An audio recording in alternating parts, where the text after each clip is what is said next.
One of the biggest rocket-making plants in the world is right here in the Tennessee Valley, and it keeps getting bigger. United Launch Alliance is a major player in the industry and a major employer in Decatur. Rockets. We've all seen them launch, the fire, the roar, the liftoff. But what's easy to miss is everything that happens before that. Because building a rocket isn't just science, it's precision, patience, and a lot of elbow grease. In this video, we're going past the countdown and diving deep into the real process of how rockets are made, from raw metal plates to space-ready machines. No CGI, no cutaways, just real tools, real people, and real craftsmanship. This is the factory floor, not the launch pad. This is how rockets are really made. Raw materials and why rocket factories are built where they are. Before a rocket ever lights up the sky, before it even looks like a rocket, it begins as something much simpler. Big, flat metal plates. Most rockets start with giant slabs of aluminum, often a special type called 7000 series, which is strong, lightweight, and perfect for handling the stresses of spaceflight. Some parts, especially in the upper stage, are made of stainless steel. Not the heavy stuff you'd find in a kitchen sink, but super thin, high-performance steel that can hold rocket fuel without weighing the rocket down. These materials don't just show up by accident. Every sheet, every coil is made to exact specs, sometimes over 4 meters wide and up to 20 meters long. You can't buy that off the shelf. They're custom rolled just for rockets. But here's where it gets interesting. Where these materials go matters just as much as what they are. Take Decatur, Alabama, home of United Launch Alliance, or ULA. ULA's rocket factory is nestled in a little triangle. On one side, you've got a nuclear power plant. Nearby, there's a major steel mill. And flowing quietly past all of it is the Tennessee River. Seems random, right? It's not. As Tori Bruno, the CEO of ULA, once put it, you've got power, raw materials, and water logistics all right here. It's like the perfect storm for building rockets. The factory pulls electricity from the nuclear plant. Clean, steady energy that never shuts down. Steel and aluminum can be delivered in bulk from the nearby mill. And the river? That's not just scenic. That's how they ship out entire rockets, floating them down to the Gulf of Mexico and then to Cape Canaveral or Vandenberg. But it's not just geography that matters. It's the people, too. Decatur is near Huntsville, aka Rocket City, home to engineers, machinists, and a deep talent pool trained at places like the University of Alabama and Calhoun Community College. It's a pressure vessel holding the most energetic, flammable rocket fuels that are in practical use today. So you can't have any leaks at all. So 18,000 welds, we have at least 2, often 3 people that will look at every weld to make sure they're good. That's a lot of welds. And so with AI, we can screen the welds ahead of time and help the people be. When you're building rockets, skilled hands matter just as much as smart tools. So why build rockets in the middle of Alabama? Simple. The land, the river, the power, the people. Everything comes together in one place. It's efficient, it's practical, and in this business, where mistakes cost millions, that kind of setup isn't just helpful, it's mission critical. And once the raw materials arrive at the factory, the real work begins. The metal sheets don't stay flat for long. They're about to be cut, shaved, and sculpted with incredible precision. Next, we head inside the factory, where those plain-looking plates start turning into the skin of a rocket. Let's see how that transformation begins. How raw metal becomes rocket parts. Inside the ULA factory, the noise hits you first. The hum of machines, the hiss of coolant, the occasional clang of metal. It's the sound of transformation. That giant slab of aluminum that came through the back door, it doesn't look like a rocket yet, but this is where it starts to change. The first stop, a massive milling machine the size of a bus. These machines are custom built, designed to handle plates that are as wide as a garage door and longer than a school bus. They use spinning cutting tools to carve out a special pattern on the surface of the metal, grids of triangles or rectangles, depending on the rocket. These patterns aren't just for show. They're called isogrids or orthogrids, and they're a clever way to remove weight without losing strength. Back in the 90s, engineers used triangle grids because computer programs could easily calculate stress through those shapes. As Tori Bruno put it, we designed around what the software could handle. It's a perfect example of how the tools you have shape the decisions you make. explaining how ULA is changing its manufacturing process. The Vulcan is designed to be versatile and capable of carrying heavy payloads. ULA has automated the majority of their facility, changing the type of work many of their employees do. You know, you don't develop a new heavy class space launch vehicle, but every decade or two. And when you do that is your opportunity to refresh the technology, not just on the rocket, but also in the factory. So this is like a big opportunity for us to really bring everything to state of the art. Today, with better software, newer rockets like Vulcan use orthogrids, straight lines, faster to cut, even stronger. It's a simple switch that saves time and weight, which is everything when you're fighting gravity. And here's something cool. More than 2/3 of the original metal plate gets carved away. All that aluminum, it doesn't go to waste. The chips are collected, melted down, and turned into new plates. It comes in as a sheet, leaves as a chip, and returns to fly again. Each of these grid-carved panels is now thinner, lighter, but still incredibly strong. It's the skeleton of a rocket, hidden in plain sight. But we're not done shaping it yet. The next step? Bending something the size of a billboard into a perfect cylinder by hand. The curve, bending metal with human skill. In a building filled with robots, this part stands out. You'd think a computer would do the bending, but it doesn't. Here it's done by eye, one panel at a time, by skilled technicians at a 25-ton hydraulic press. These giant panels, curved with millimeter precision, form the walls of the rocket's tanks. It's called bump forming, and it's surprisingly low-tech. The operator places a panel under the press, lines it up with a pattern, and brings down the press a tiny bit at a time. Then they roll it out, adjust, press again, repeat. It takes hours. It looks simple, but it's anything but. You could automate this, Tori says, but you'd get heavier rockets. This way it's lighter, better. Human hands still win. That's the trade-off in rocket design. Weight versus strength, automation versus precision. And here, precision wins. These curved panels, shaped by touch and sight, are destined to hold tons of liquid propellant under pressure. So every bend, every angle, has to be just right. Once the panels are curved, they're ready for another important process, protection. Because even the strongest aluminum can't survive the real enemy of rockets, corrosion. And that takes us to the next stop, a place filled with chemicals, showers, and one very long metal bathtub. The hidden layer that saves the rocket. Before these panels ever touch space, they take a bath. Welcome to the anodizing line, a long row of chemical tanks inside one of the world's largest aerospace plating facilities. Each aluminum panel is dipped, cleaned, rinsed, and then soaked in sulfuric acid while an electric current runs through it. This process grows a tough oxide layer on the surface, thick, hard, and resistant to corrosion. It's not just protection, it's peace of mind. We're not just plating metal, a technician says. We're buying time. Time against rust. Time against failure. You see, aluminum naturally forms a thin oxide layer when exposed to air. But that natural layer isn't thick enough to handle the harsh environments of launch pads, ocean air, and deep space. Anodizing builds it up. More armor, less risk. The result? A soft bronze tint across the surface. The kind of sheen you've probably seen on rockets before launch. That bronze is more than just pretty. It's proof the panel is ready for the real world. And this isn't a quick dunk and dry. After the acid bath, each piece is rinsed with deionized water, inspected under lights, and dried in clean conditions. Even here, in a room filled with tanks and tubing, the work feels almost personal, because every panel you see is going to fly. Now the skin is ready, the curves are precise, the surface is toughened and clean. All that's left? Make it whole. Next, these panels are welded, yes, not with fire, but with something more futuristic, friction and pressure.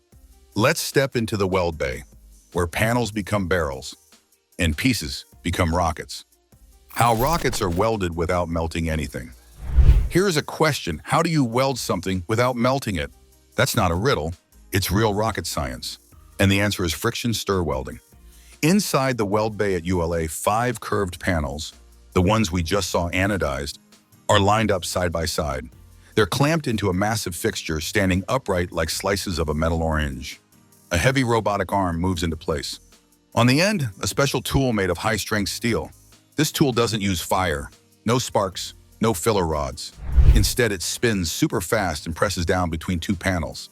The heat comes from friction, like rubbing your hands together on a cold day, but much hotter. As the tool spins, it softens the metal just enough to stir it together. The two pieces mix into one solid seam. No melting, no cracks, no weak points. It's like kneading clay, Tori explains. Only the clay is aluminum and the stakes are orbital velocity. The result is a stronger joint than traditional welding could ever give, and that matters when your tank is holding hundreds of tons of cryogenic fuel. Each vertical weld is done one at a time. Then the barrel rotates and the process starts again. 5 welds, 5 seams, 1 complete rocket tank. And the best part? Since nothing ever melts, the metal keeps its original strength. There's also a special version called self-reacting stir welding. That's used when there's no backup behind the weld, like when sealing the last side of a closed barrel. How it works? That's still hush-hush. Even the cameras get turned off. But the concept is the same. Friction, pressure, motion, and a perfect seal. Now that the tank's body is built, the next step is giving it shape and pressure. Because a rocket tank isn't just a barrel, it's a sealed system. And that means domes. Let's go meet the top and bottom of the rocket. Domes, rings, and the pressure within. Some things just feel right in your hands. Like the thin stainless steel sheet used for a Centaur upper stage dome. It's thinner than a dime, it feels like foil. And yet, it'll hold thousands of gallons of super cold liquid hydrogen at launch. Here's where things get delicate. This isn't the thick aluminum we saw earlier. Upper stages have to be ultralight because every extra pound takes away from payload. In fact, 1 extra kilogram of tank equals 1 less kilogram of satellite. So how do you shape something that fragile? It starts with coils of stainless steel, unspooled, stretched, and cut into curved pieces called gores. These are shaped like giant banana slices and welded edge to edge into a smooth dome. We use resistance welding for this, one technician says. Friction welding would tear it apart. It's just too thin. Each dome is attached to the barrel using circumferential stir welding, sealing the top and bottom like a thermos bottle. In some stages, you'll find a bulkhead inside the tank, separating 2 types of fuel, liquid oxygen and liquid hydrogen. It's one tank but with a wall in the middle. No leaks allowed. The result? A sealed pressure vessel that's strong enough to handle the ride to orbit, but light enough to get there. Here's another trick. When the tank is finished, it's still not stiff enough to hold its shape on its own. So workers use support rings, tooling, and in some cases even internal pressurization to keep it from collapsing under its own weight. This is where physics meets craftsmanship. Because a tank isn't just something you build, it's something you balance. With the tank sealed and shaped, and the welds checked by X-ray, there's only one place left to go. The final hall, where rockets come together for the last time. Final assembly, the rocket takes shape. The Great Hall of Rockets is quiet, but massive. Here, under high ceilings and bright white lights, the parts we've followed, barrels, domes, tanks, are finally joined together. Welcome to final assembly. One by one, the rocket stages move into position. Some are horizontal on wheeled cradles. Others stand upright, reaching toward the rafters. Engines are carefully installed. RL-10s for Centaur stages, BE-4s for Vulcan's main booster. The engines arrive from off-site and are treated like gold. Because they are. Each one is triple-checked, fitted, and sealed. Wiring looms are routed along the sides. Avionics, sensors, and flight computers are mounted. The rocket's nervous system. This is where the rocket wakes up, a lead assembler says. We go from metal to mission. And there's another big moment here. Attaching the payload adapter. The part that connects the rocket to the spacecraft it'll carry. Whether it's a satellite, a rover, or a crew capsule, this is where the handshake happens. Everything is double-checked. Every bolt, every weld, every line of software. If anything's off, the rocket doesn't fly. The floor is spotless. The crew is focused. And all around, posters of past missions line the walls. A quiet reminder of what's at stake. Once assembled, the rocket rolls out the big door and onto a transport vehicle, the rocket ship, a specially built barge that carries it downriver, through the Gulf, to its launch site. from raw metal to ready for launch. But there's still one last part of the rocket we haven't seen yet. Not the engines, not the tanks, the fairing, the part that keeps the payload safe and the mission secret. Let's open that up next. The payload fairing, spacecraft's first spacesuit. It might not seem like much at first, just a cone sitting on top of a rocket, but the payload fairing plays one of the most important roles in the entire mission, protecting what's inside. This is the shell that wraps around satellites, landers, or crew capsules, keeping them safe during launch from wind, weather, sound, and heat. At liftoff, it slices through the atmosphere like a shield. Once the rocket is high enough, it splits in two and falls away, revealing the payload tucked inside. It's like a space-rated jacket, says one engineer. We take it off once we're above the clouds. Fairings are made from carbon fiber composites, lightweight, but strong enough to handle the brutal conditions of launch. They're built using molds, then cured in huge ovens that look more like submarine hangars than anything else. For years, ULA's fairings were built in Switzerland by a company called Rueg. But with Vulcan, that changed. ULA didn't just buy the parts. They brought the whole factory across the ocean. It now lives right inside the Decatur plant, just past a thick concrete wall. Same process, same people. Now made in the US, and here's a smart move. ULA started flying the new Vulcan fairings early, using them on older Atlas rockets. That way, by the time Vulcan launched, its components already had flight history. Fly it before you fly it, Tori says with a grin. That's how you build trust in your hardware. Each fairing is customized, different sizes for different payloads. Some have vents, some have doors, and some are built for crewed missions, meaning they've been through even more inspections. Once the fairing is fitted to the rocket and the spacecraft is sealed inside, only one question remains. Where do we take it? That's when the rocket meets its ride. Rolling out, the rocket ship and the journey to the pad. A rocket can't drive itself to the launch pad, and it's too big to fly. So how do you move something 30 stories tall and packed with precision hardware? You float it. Meet the rocket ship, a custom-built barge with a name that says it all. Painted in bold letters across the side, it carries ULA rockets down the Tennessee River, through the Mississippi, out to the Gulf of Mexico, and finally to launch sites in Florida or California. It's basically a rocket limousine, one technician laughs. Only slower. The journey takes days, sometimes weeks, but it's quiet, smooth, and safe, which is exactly what the rocket needs. On board, the booster and upper stage are secured in giant padded cradles. There's no room for jostling. Every bump is avoided, every turn is planned. It's like moving fine china. That just happens to weigh 50 tons. Once the rocket ship reaches port, cranes lift the stages out and onto trucks or special rails. From there, they head to the vertical integration facility at the launch site, where the rocket is finally stacked upright. Back in Decatur, the factory floor doesn't pause. Another rocket is already halfway built. The cycle continues. But for the one we've been following, the countdown is almost here. It's assembled, it's shipped, it's vertical. Only one thing left to do: light the fire. With the solid rocket motors that we can add or subtract from Vulcan, we have really kind of like 4 different first stages. We can have 0, 2, 4, or 6 solids. That means they can carry really heavy payloads. The Vulcan is constructed in Decatur, beginning as sheets of specialized aluminum and stainless steel.